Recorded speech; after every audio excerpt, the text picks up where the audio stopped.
नमस्कार, मैं हूं आशीष त्रिपाठी आपके साथ और बुलेटिन की शुरुआत इस वक्त की बड़ी खबर से। रायपुर से बड़ी खबर, बीजेपी के प्रदेश अध्यक्ष अरुण साव का बयान आया। बीजेपी के विधायक कल बिरनपुर जाएंगे। पूर्व सीएम रमन सिंह और नेता प्रतिपक्ष नारायण चंदेल के नेतृत्व में बिरनपुर जाएंगे सभी और मृतक के परिवार वालों से मुलाकात करेंगे। बीजेपी के प्रदेश अध्यक्ष अरुण साव ने बयान दिया।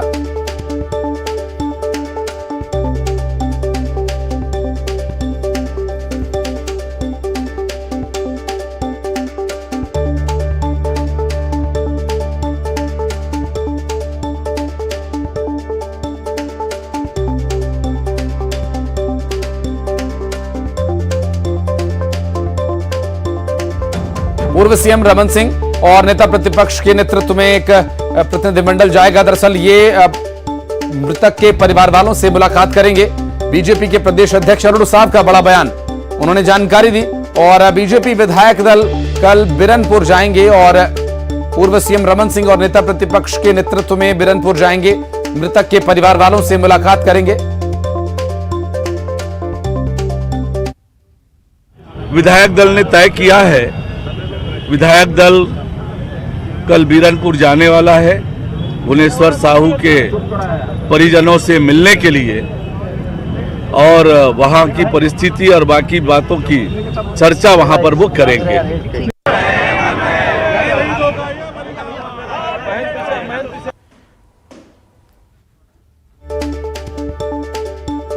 तो ये दरअसल वही मामला जिसमें दंगा हुआ और लड़ाई झगड़े के दौरान एक शख्स की हत्या कर दी गई थी और इस पूरे मामले में पीड़ित परिवार से मुलाकात करने के लिए यहां बीजेपी के प्रदेश अध्यक्ष अरुण साव ने जानकारी दी है और मुलाकात करने के लिए बीजेपी का ये नेताओं का दल वहां जाएगा। ममता हमारी सहयोगी हमारे साथ जुड़ गए, उनसे बात करेंगे। ममता, क्या जानकारी मिल पा रही है? अरुण साव कह रहे हैं कि कल मुलाकात के लिए जाएंगे, पीड़ित परिवार से मुलाकात करेंगे बीजेपी के नेता।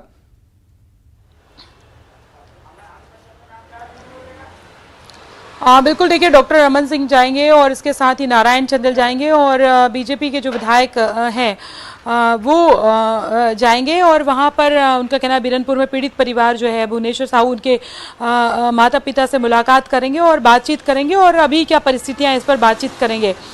बिरनपुर को लेकर अगर हम बात करें तो लगातार सियासत जारी है और बीजेपी के जो है पार्टी के लोगों ने वहाँ पर प्रोटेस्ट भी किया था और बयानबाजी भी जो हुई थी उसमें जो है वो संजय श्रीवास्तव, केदार गुप्ता समेत 8 बीजेपी नेताओं को नोटिस भी जारी किया गया था और नोटिस का जवाब जब देने के लिए गए थे तो शक्ति प्रदर्शन की तर्ज पर गए थे। अभी बीच में अगर हम बात करें तो वहां पर धारा 144 लगाई गई थी और किसी को भी गांव के बाहर का कोई भी व्यक्ति जो है वो वहां पर नहीं जा सकता था, वहां पर ठहर नहीं सकता था। गांव के बाहर के लोगों को बाहर कर दिया गया था, गांव से बाहर। और उसके बाद वहां पर ऐसा दावा है कि वहां पर शांति व्यवस्था बहाल है।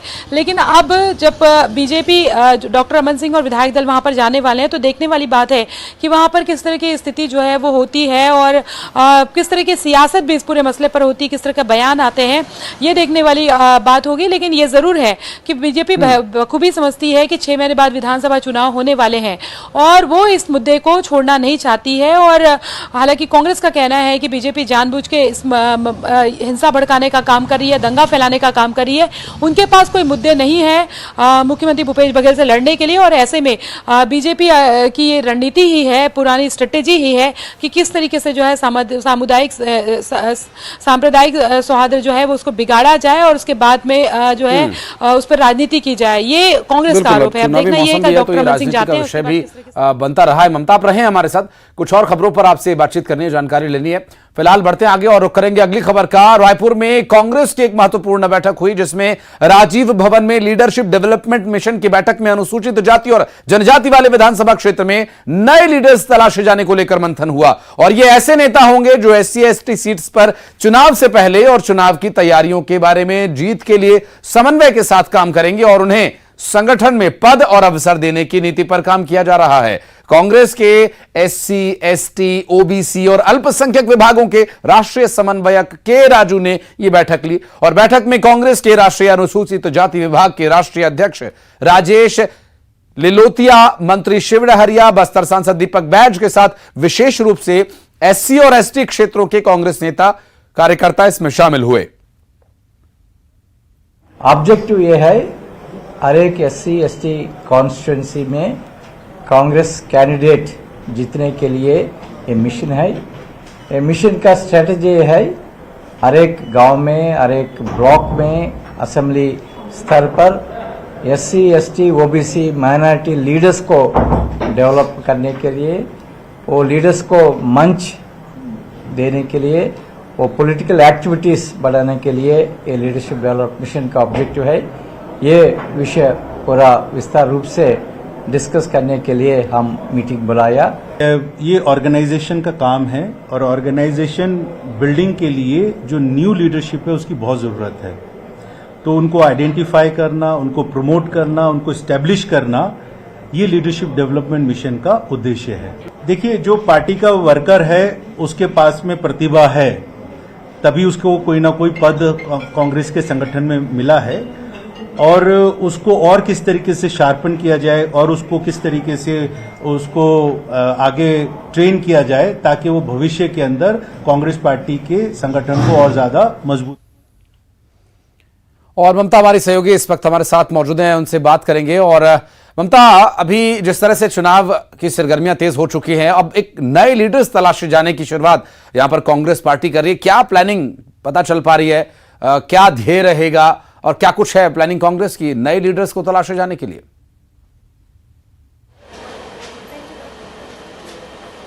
देखिए, एसटी एससी ओबीसी जो है उसमें किस तरह से नई लीडरशिप तैयार की जाए, नई लीडरशिप यानी कि और भी लीडरशिप कैसे तैयार की जाए और कैसे तैयार पार्टी के जो कार्यकर्ता हैं इस वर्ग के, उनको कैसे तैयार किया जाए कि वो चूंकि आने वाले विधानसभा चुनाव की बात हो चाहे लोकसभा चुनाव की बात हो, वो लोगों के बीच में जाए और वहां पर लोगों को बताए केंद्र सरकार की योजनाएं जो कांग्रेस जिसको फेलियर मानती है, और भी बहुत सारे मुद्दे हैं, चाहे महंगाई का मुद्दा हो, चाहे बेरोजगारी का मुद्दा हो, अलग अलग मुद्दों को लेकर, आरक्षण का मसला हो, इन तमाम मसलों को लेकर जो है वो लोगों के बीच में जा सके। हर ब्लॉक, जिले और विधानसभा स्तर पर जो है वो इस तरह की लीडरशिप तैयार करना चाहती कांग्रेस पार्टी, और उसी को लेकर बैठक हुई।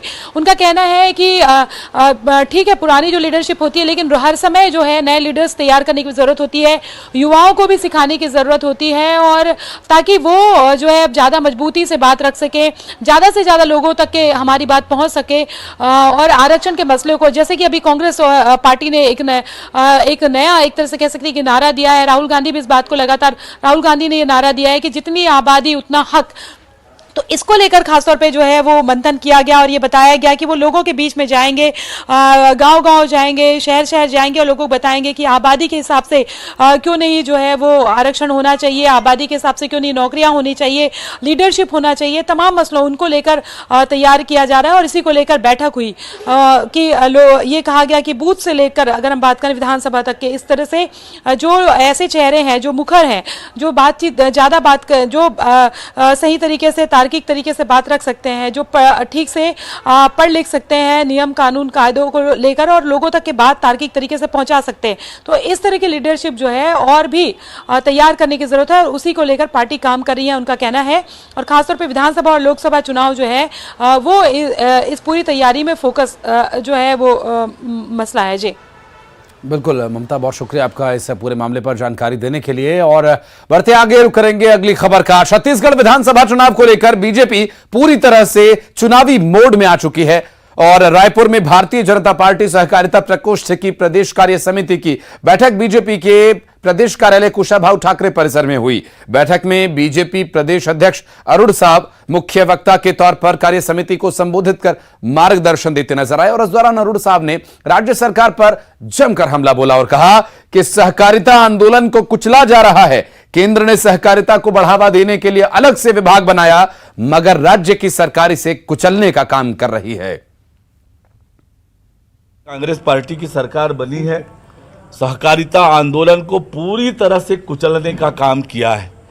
एक तरफ जहां केंद्र सरकार ने सहकारिता के लिए अलग विभाग बनाया और सहकारिता आंदोलन को बढ़ाने के लिए अनेक क्रांतिकारी निर्णय लिए हैं। आने वाले समय में कोऑपरेटिव सोसाइटी को petrol pump, diesel pump, LPG gas ऐसे अनेक कामों में कॉमन सिविल सेंटर जैसे अनेक काम चिन्हित किए गए हैं, जिसको सहकारिता के क्षेत्रों को सौंप कर, जिसमें ज़्यादातर किसान होते हैं, ताकि उनकी आमदनी बढ़े। और यहाँ छत्तीसगढ़ में सहकारिता के आंदोलन को पूरी तरह से कुचल। और अब बात शहीदों को श्रद्धांजलि की।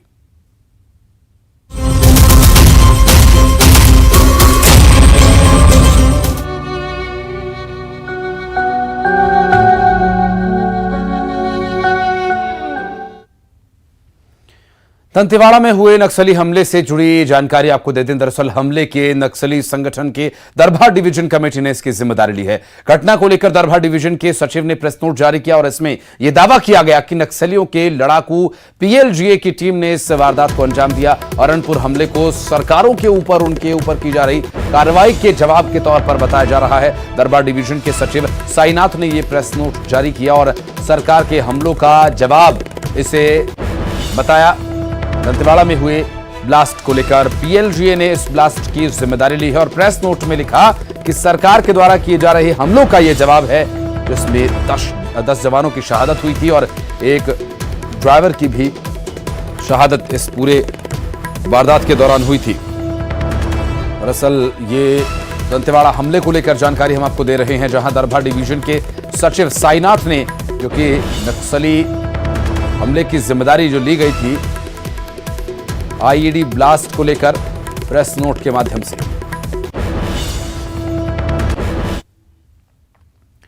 और पुलिस अधिकारियों ने घटनास्थल का जायजा लिया, जहां डीजीपी अशोक जुनेजा ने घटनास्थल का जायजा लिया। नक्सल एडीजी विवेकानंद सिन्हा भी यहां मौजूद रहे। बस्तर आईजी सुंदरराज पी और सीआरपीएफ के आला अधिकारी यहां मौजूद रहे। कल आईईडी ब्लास्ट में 10 जवान शहीद हो गए थे और इस हादसे के इस वारदात के बाद यहां पर ये सभी आला अधिकारी मौके पर पहुंचे थे और इस मामले में अधिकारियों ने मौके पर जाकर जायजा लिया और ये जानने का प्रयास किया जा रहा है कि इतने सेफ जोन जिसे अब तक समझा जा रहा था, इस सेफ जोन पर कंटिन्यू मूवमेंट वाले इलाके में कैसे नक्सलियों ने इस वारदात को अंजाम दिया और कहां चूक हुई। और नक्सलियों ने एक और अपने करतूत का गड्ढा खोदा है। जी हां, दरअसल ओरछा रोड पर नक्सलियों ने यहां अपनी कायराना हरकत को अंजाम दिया और सड़क पर गड्ढा खोदकर मार्ग को बाधित कर दिया। नारायणपुर से ओरछा मार्ग पर जाम लग गया। नक्सली दहशत फैलाने के लिए इस तरह की घटनाएं, इस तरह की वारदातों को अंजाम दे रहे हैं और ये सड़क पर गड्ढा खोदकर यातायात को बाधित करने का प्रयास और एक लाल बैनर सड़क के बीचों बीच बांध दिया गया। हालांकि इस पूरे मामले में नारायणपुर से ओरछा मार्ग पर जाम लग गया था। गड्ढा खोदे जाने की वजह से मार्ग को अवरुद्ध किया गया। यहां नक्सली अपने मूवमेंट दिखाने के लिए, अपनी पैठ दिखाने के लिए इस तरह की वारदातों को अंजाम दे रहे हैं।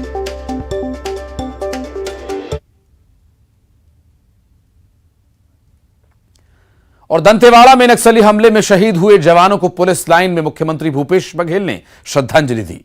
मुख्यमंत्री भूपेश बघेल के साथ गृह मंत्री ताम्रध्वज साहू, पीसीसी अध्यक्ष मोहन मरकाम, बीजेपी के प्रदेश प्रभारी ओम माथुर के साथ पुलिस के आला अधिकारियों ने शहीद जवानों को श्रद्धांजलि दी। मुख्यमंत्री भूपेश बघेल शहीद जवानों के परिजनों से मिले और उन्हें सांत्वना दी। शहीद जवानों के परिजनों के आंसुओं के गम में पुलिस लाइन डूब गया।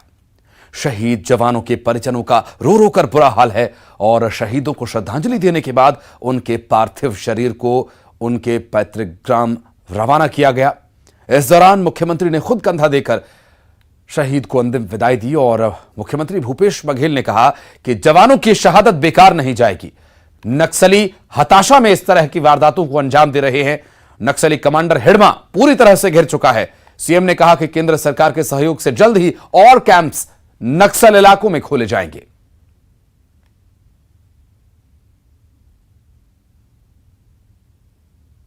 यहाँ से हमारे डीआरजी जवान की 2 टुकड़ियां गई थी। घटना स्थल पे एक नक्सलियों के साथ मुठभेड़ हुआ, एक नक्सली घायल हुआ और एक नक्सली को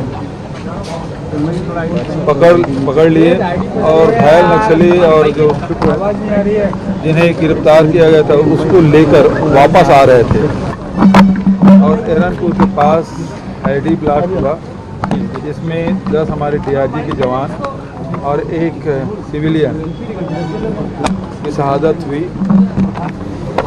मैं उन्हें विनम्र श्रद्धांजलि देता हूं कि परिवार के प्रति संवेदना व्यक्त करता हूं और हमारे जवानों ने लड़ते हुए अपने प्राणों की आहुति दी है। ये शहादत बेकार नहीं जाएगी।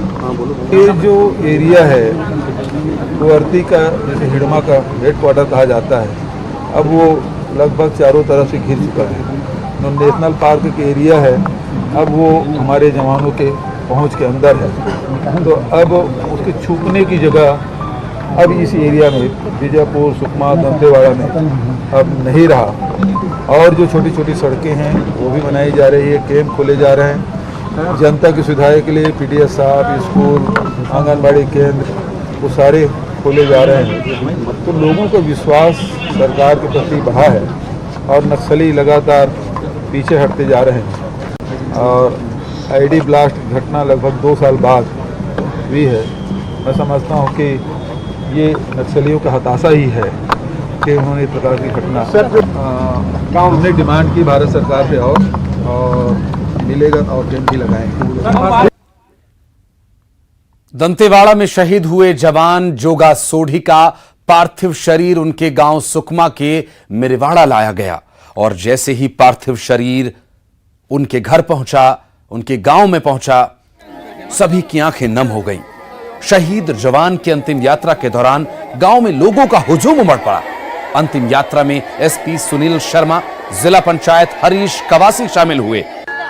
पूरे गांव में शहीद जवान को श्रद्धांजलि देने के लिए लोग उमड़ पड़े।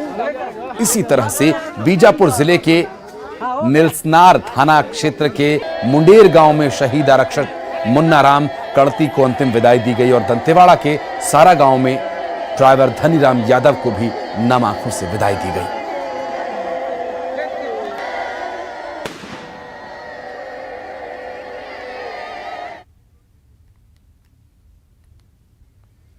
और दंतेवाड़ा में शहीद हुए जवान जोगा सोढ़ी का पार्थिव शरीर उनके गांव सुकमा के मिरवाड़ा लाया गया और पूरे गांव ने शहीद जवान को श्रद्धांजलि दी। शहीद जवान जोगा सोढ़ी की बुजुर्ग मां, जिसकी आंखें नम हो गई, और मां तो मां ही होती है, वो अपने आप को संभाल नहीं पा रही थी और तिरंगे में लिपटे ताबूत पर चावल और जौ साफ करने लगी।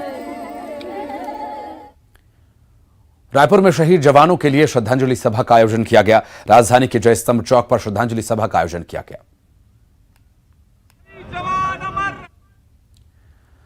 केंद्रीय मंत्री अनुराग ठाकुर ने भी सादगी भरा एक वीडियो सोशल मीडिया पर डाला। शिमला के यूनिवर्सिटी कैंपस के सामने ढाबे पर स्टूडेंट्स के साथ वो राजमा चावल खाते नजर आ रहे हैं। केंद्रीय मंत्री अनुराग ठाकुर की ये तस्वीर सामने आई।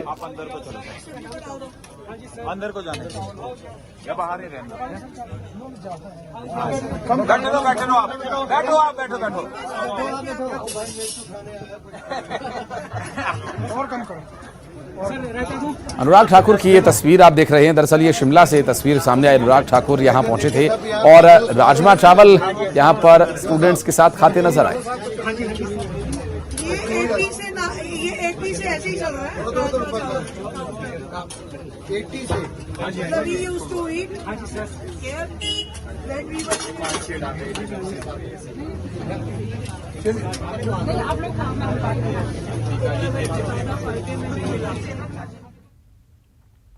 और अब खबरें 25 सेकंड्स में।